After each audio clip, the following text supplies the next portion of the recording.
قتلته. عم انت اللي قتلته. اقسم بالله ما قتلتوش، والله ما قتلته. اخوك بيقول انت اللي قتلته يبقى انت اللي قتلته. انتوا ليه مصدقيني؟ ورحمة امي ما قتلته، ده ابويا. هقتل ابويا ازاي؟ قولولي هقتل ابويا ازاي؟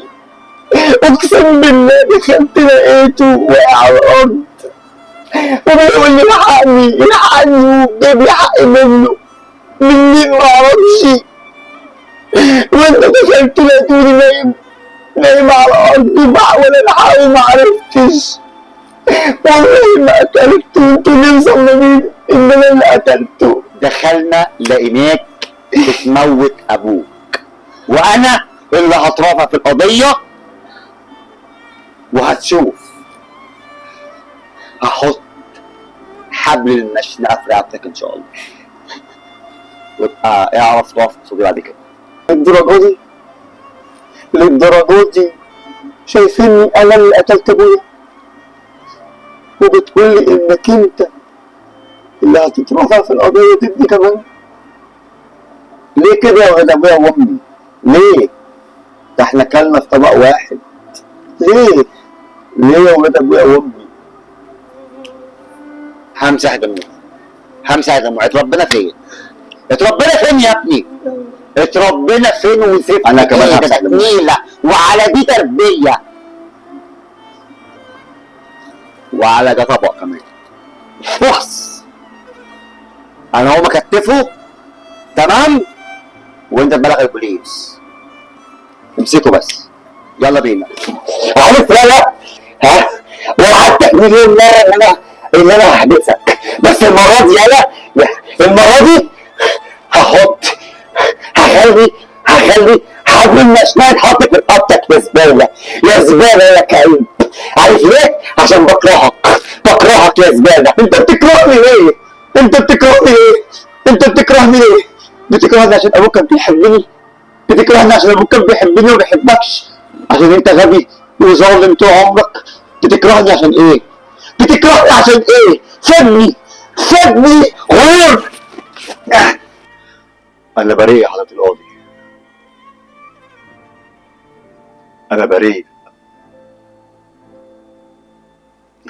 انا كل تهمتي اني كنت بحب ابويا. انا كل تهمتي ان انا كنت عايش عشان ارضي ابويا. امي ماتت وهي تعبانه، وهي بتعمل عمليه كبيره في القلب. امي ماتت يا حضرة القاضي وانا كنت بحبها جدا. امي ماتت يا حضرة القاضي وانا كنت عايش عشانها هي وابويا. وجي ابويا لقاني بحبه جدا وبعمل له كل حاجه، اي حاجه بيطلبها من غير ما افكر، ولا حتى من غير ما اعترض كلامه، ولا حتى ليه او لا او ازاي، اي حاجه بيقولها. قال لي يا ناصر، انا كتبت لاخواتك الاتنين كل حاجة عشان انت طيب وممكن يضحك عليك.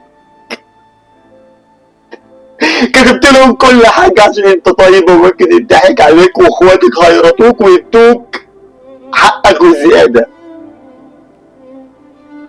ما كانش يعرف ان اخواتي عايزين يخلصوا مني، ما كانش يعرف ان اخواتي قرروا ان هم يقتلوا ابوهم عشان خاطر يورثوه بالحياة. ما كانش يعرف ان اخواتي نيتهم صدى بالنسبة له. يا حضرة القاضي انا بتمنى انك انت تحكم عليا دلوقتي بالاعدام، ارجوك احكم عليا بالاعدام، عشان انا خلاص يا حضرة القاضي ما بقتش عايز اعيش، لاني طول ما انا عايش وانا شايف ان اخواتي بقوا اعدائي، يبقى الموت بالنسبة لي افضل.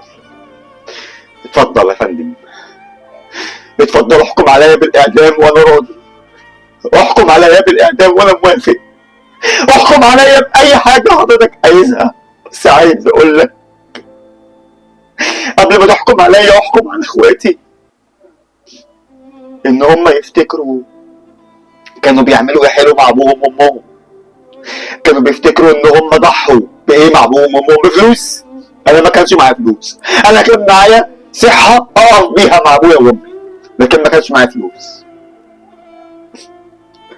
انا مستني حضرة القاضي الحكم، وبتمنى حضرتك تلبي رغبتي وتحكم عليا بالاعدام. هو ده اللي قتل ابويا، اخويا. دخلنا لقيناه نايم على ابويا وبيخنقه، وابويا طلع الروح وايديه في رقبته، وبنساله انت عملت كده ليه؟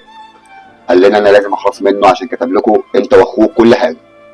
ساعتها استغربنا، احنا اصلا مش عايزين حاجه، احنا كنا عايزين ابونا بس، احنا عايزين ابونا بس. ولكن استغربنا وقعدنا نساله يا ابني حرام عليك، وقال لنا انا مش هاممني حاجه، انا خلاص كده كده مش هاخد حاجه من الدنيا، فانا كده كده خلصت وخدت حقي. الله يرحمك يا ابويا، الله يرحمك يا ابويا، الله يرحمك يا ابويا.